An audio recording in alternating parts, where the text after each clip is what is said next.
अस्सलाम वालेकुम dear students. तो कैसे हैं आप सब? Hope you all will be fine, hope you all will be good. उम्मीद करता हूँ सब खैरियत से होंगे, आफियत से होंगे, मज़े से होंगे। तो आज के इस टॉपिक के अंदर हम डिस्कस करने जा रहे हैं अबाउट पेरोक्सीसोम। बहुत सिंपल है, बहुत आसान है और बहुत ही कंसेप्चुअल है। तो मैं आप सबसे यही कहूँगा कि कॉपी और पेन लेके बैठ जाएं, साथ साथ नोट करते जाएं। शुरू करते हैं हम पेरोक्सीसोम से। पेरोक्सीसोम क्या होता है? First of all we will discuss about the meaning कि पेरोक्सीसोम का मीनिंग क्या होता है। तो दरअसल ये जो पहला लफ्ज है पेरोक्सी निकला हुआ है परऑक्साइड से। किस चीज से? परऑक्साइड से निकला हुआ है। और परऑक्साइड हम बोलते हैं H2O2 को। सही है, फिलहाल के लिए नाम याद रखें, परऑक्साइड से निकला हुआ है। परऑक्साइड हम किसको बोलते हैं? H2O2 को हम बोलते हैं। इसके अलावा सोमा किसको बोलते हैं? सोमा बोलते हैं बॉडी। ऐसे बॉडी, ऐसी स्ट्रक्चर्स के जिसमें परऑक्साइड बनता हो या टूटता हो, उसको हम क्या बोलते हैं? पेरोक्सीसोम बोलते हैं। ऐसी स्ट्रक्चर, ऐसी ऑर्गेनेली के जिसके अंदर परऑक्साइड H2O2 बनता हो या टूटता हो, उसको हम क्या बोलते हैं? हमारे पास क्या होते हैं? पेरोक्सीसोम होते हैं। आगे मैं डिस्कस करता हूँ फंक्शन के अंदर तो हम पेरोक्सीसोम क्यों बोलते हैं। बहरहाल आए इसकी डिफिनेशन की तरफ। तो हम डिफिनेशन की बात करते हैं। It is a single membrane bound structure similar to lysosome present in eukaryotic organisms. ये जो होता है ना, सिंगल मेम्ब्रेन बाउंडेड स्ट्रक्चर है जो कि बिल्कुल लाइसोसोम की तरह होता है। लाइसोसोम के हवाले से हम ऑलरेडी डिस्कस कर चुके हैं। बहरहाल मैं यहाँ पे भी कुछ बता दूंगा, जो मैं इंपॉर्टेंट पॉइंट्स होंगे मैं यहाँ पे डिस्कस कर दूंगा। तो ये भी किसकी तरह होता है? लाइसोसोम की तरह होता है। लाइसोसोम क्या था? सिंगल मेम्ब्रेन बाउंडेड स्ट्रक्चर थी। ऐसे सिंगल मेम्ब्रेन बाउंडेड स्ट्रक्चर थी जिसके अंदर क्या थे? बहुत सारे एंजाइम्स प्रेजेंट थे। और इन एंजाइम्स ने क्या करना था? डाइजेशन करनी थी, चीजों को तोड़ना था, चीजों की ब्रेक डाउन करनी थी। तो दरअसल पेरोक्सीसोम के अंदर भी यही बात है। सिंगल मेम्ब्रेन है, उसके अंदर एंजाइम प्रेजेंट है, इन्होंने क्या करना है? तोड़ना है, चीजों को डाइजेशन करनी है। ठीक है। So it is a single membrane bounded structure similar to lysosome present in eukaryotic organisms. कौन से ऑर्गेनिज्म के अंदर प्रेजेंट है? यूकैरियोटिक ऑर्गेनिजम्स के अंदर प्रेजेंट होते हैं। सो अगर मैं आपसे पूछूं कि यूकैरियोटिक ऑर्गेनिजम्स क्या होते हैं, जी बताएं। If you have a little more knowledge about the eukaryotic organisms, so you can give me the answer. What is eukaryotic organisms? Eukaryotic organisms क्या होते हैं? ऐसे organisms के जिनके सेल में मेम्ब्रेन बाउंडेड न्यूक्लियस प्रेजेंट होता है। जिसमें क्या होता है? मेम्ब्रेन बाउंडेड न्यूक्लियस प्रेजेंट होता है, उसको हम क्या बोलते हैं? यूकैरियोटिक ऑर्गेनिजम्स बोलते हैं। इसकी एग्जांपल क्या है? हमारा प्लांट का सेल, एनिमल का सेल, ये क्या है? यूकैरियोटिक है। सो दरअसल हमारा जो यूकैरियोटिक ऑर्गेनिज्म का सेल है उसमें क्या प्रेजेंट होता है? एक सिंगल मेम्ब्रेन बाउंडेड स्ट्रक्चर है जो बिल्कुल लाइसोसोम की तरह होती है। ये हमारे बॉडी के अंदर प्रेजेंट होती है। सिंगल मेम्ब्रेन बाउंडेड स्ट्रक्चर है। सिंगल मेम्ब्रेन, देखिए यहाँ पे तो मैंने एक मेम्ब्रेन ड्रॉ की हुई है। दरअसल मैंने मेम्ब्रेन को थोड़ा जूम करके बनाया हुआ है। ठीक है। आप जानते हो कि एक मेम्ब्रेन के अंदर क्या होते हैं? लिपिड। सो लिपिड की बाय लेयर है। ठीक है। लिपिड की क्या है? By layer. एक ये लेयर, एक ये, दो की वर्ड होता है बाय लेयर है ये, तो बाय लेयर हो गया। किससे बनी हुई है? लिपिड बाय लेयर से बनी हुई है। सिंगल मेम्ब्रेन है। ठीक है, सिंगल मेम्ब्रेन है। आगे चलते हैं हम डिस्कवरीज के हवाले से कि इसको किसने डिस्कवर किया है। They are also called microbodies. इसको हम माइक्रोबॉडीज भी बोलते हैं। लाइसोसोम और पेरोक्सीसोम दोनों को हम क्या बोलते हैं? माइक्रोबॉडीज बोलते हैं, क्योंकि इनकी स्ट्रक्चर बहुत छोटी है। इनका साइज जो होता है बहुत छोटा होता है। ठीक है। ये एक शख्स है जिसका नाम है डिव एंड को वर्कर, और उसके साथ जो काम करने वाले थे आइसोलेटेड। सबसे पहले इसको क्या? आइसोलेट किया, किसी चीज के अंदर से निकाला, इसको अलग करके देखा। इट इन 1965, कब? 1965 के अंदर एज अ पार्टिकल। और पार्टिकल को नाम किसका दिया है? पेरोक्सीसोम का नाम दिया है। From liver and other tissues where were enriched with oxidative enzymes help in digestion। इसको सबसे पहले कहां से आइसोलेट किया? लिवर से आइसोलेट किया। इसको जब आइसोलेट किया तो इसके अंदर देखा गया कि इसके अंदर बहुत सारे एंजाइम्स प्रेजेंट हैं, और इन एंजाइम का काम क्या है? डाइजेशन के अंदर हेल्प करना है। एंजाइम्स क्या होते हैं?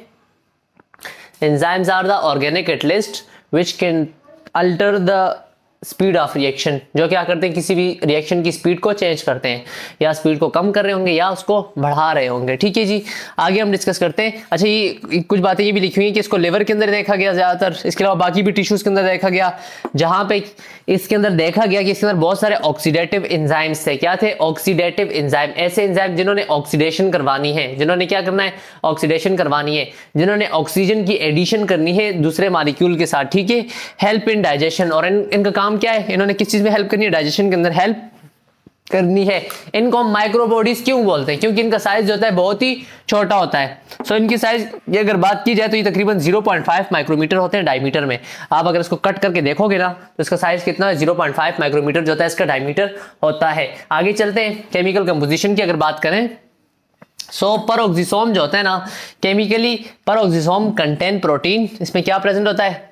प्रोटीन प्रेजेंट होता है, लिपिड्स प्रेजेंट होते हैं, एंड एंजाइम्स।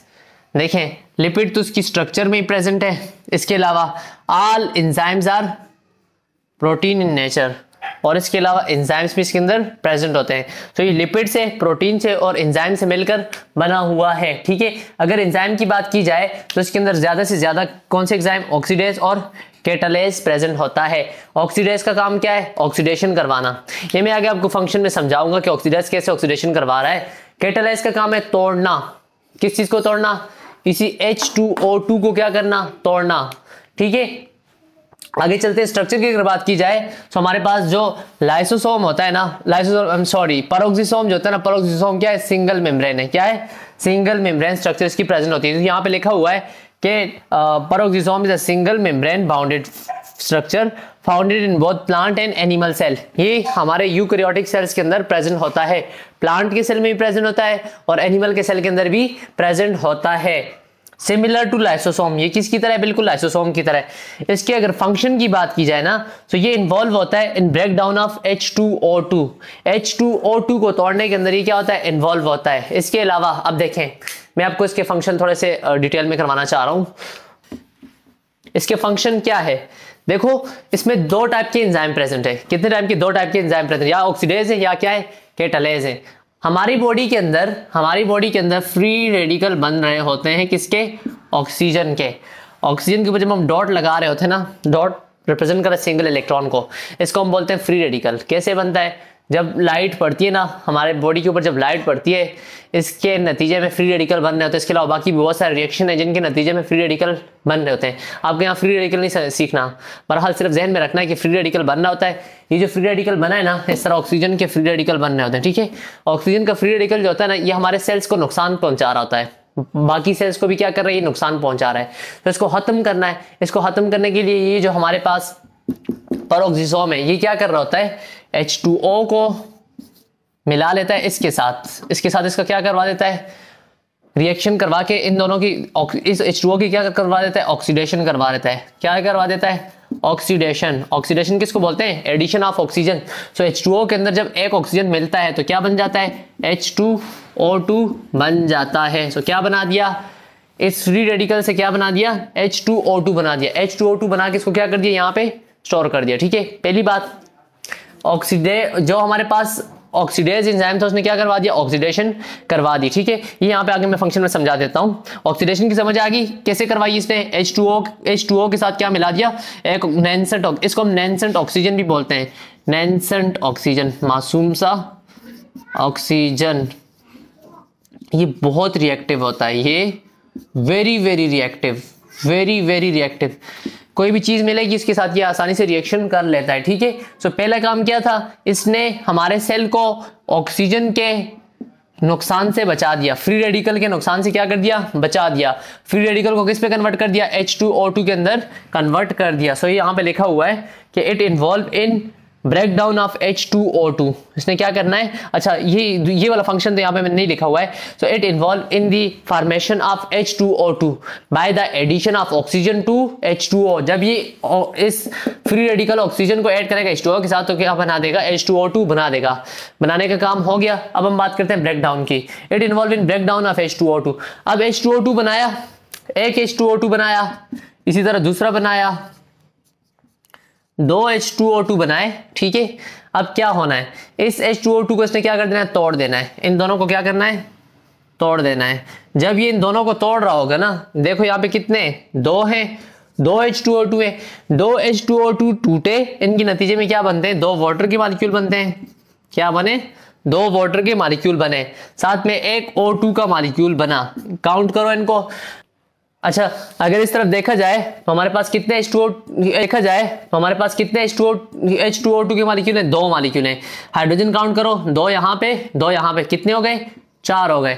यहाँ पे देखो 2 2 4, यहाँ पे भी कितने, 4 है। Hydrogen balance. ऑक्सीजन देखो, ऑक्सीजन कितने, 2 यहाँ पे, 2 यहाँ पे, 4 हो गए। यहाँ पे देखो 2 0 2 ऑक्सीजन हो गए यहाँ पे, और 2 यहाँ पे, तो 4 ऑक्सीजन। अब देखो इसने H2O2 को तोड़ के क्या बनाया है, H2O बनाया है, साथ में O2 बनाया है। सो ऑक्सीजन, क्या ये खतरनाक होता है, नहीं भाई। ऑक्सीजन जो होता है ये हम रिस्पायरेशन के प्रोसेस के अंदर यूज कर रहे थे, हम जो सांस ले रहे थे उसके अंदर क्या ले रहे थे, ऑक्सीजन ले रहे होते हैं। सो ऑक्सीजन का कोई नुकसान नहीं होता है। इसने क्या किया, एक फ्री रेडिकल से क्या करवा दिया, ऑक्सीजन का मॉलिक्यूल बना दिया। इसके अलावा it protect cell from H2O2 corrosive effect. H2O2 बंद तो गया था, लेकिन इसने सेल को खराब करना है। सो इससे H2O2 के इफेक्ट से भी हमारे सेल को क्या कर रहा है, ये बचा रहा है। इसके अलावा प्लांट के जो लीव्स होते हैं ना, प्लांट के लीव्स, उनके अंदर फोटो रिस्पायरेशन जो होती है ना, वो परोक्सिसोम के अंदर हो रही होती है। प्लांट के लीव में फोटो रिस्पायरेशन कहाँ हो रही होती है, परोक्सिसोम के अंदर हो रही होती है। इसके अलावा एक इसका दूसरा फंक्शन भी है, जो परोक्सिसोम का फंक्शन है इसके अलावा, वो हमारे पास ये है कि इसके पास बहुत सारे एंजाइम्स होते हैं जिन्होंने ब्रेक डाउन करनी है बहुत सारे डैमेजिंग कंपाउंड की। ऐसे कंपाउंड जो हमारी बॉडीज को खराब कर रहे होते हैं, तो इन्होंने क्या करना है, उनको तोड़ देना है।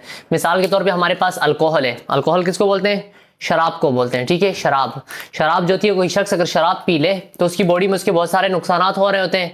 सो इन्होंने क्या करना है, उस शराब के मालिक्यूल को तोड़ देना है। तोड़ा, वो जो नुकसानदेह मालिक्यूल थे उनका जो नुकसानदेह मतलब जो नुकसान वाला इफेक्ट होता है वो क्या हो जाता है, कम हो जाता है, ठीक है। जिस तरह मिसाल के तौर पे peroxisome within liver and kidney cells break down and detoxify fully half of the alcohol a person drink. कि अगर एक शख्स से वो शराब पी ले तो तकरीबन उसने जितनी शराब पी हुई है तो उसके अंदर आधी जो शराब होती है ना, उसको परोक्सिसोम ने क्या कर देना है, ब्रेक डाउन कर लेना, उसको डिटॉक्सिफाई करना है, उसका जो टॉक्सिक इफेक्ट है उसको खत्म कर देना है। The word de mean removal and toxify. टॉक्सी किसको बोलते हैं, जहर को। टॉक्सी निकला हुआ जहर से, टॉक्सिक, ठीक है। तो इन्होंने क्या कर देना है, अल्कोहल को डिटॉक्सिफाई कर देना है, उसका जो जहरीला इफेक्ट है उसको क्या कर देना है, खत्म कर देना है। सो यहाँ पे आके आज का लेक्चर का इख्तिताम करते हैं। होप कि आपको ये लेक्चर समझ में आया होगा। पूरा का पूरा लेक्चर नोट कर लें। अगर किसी को कोई पॉइंट समझ में नहीं आया तो कमेंट के अंदर मुझे बता दें। पढ़ाई करते रहें। All the very very best. मिलते हैं इंशाल्लाह अगली वीडियो के अंदर। बेटा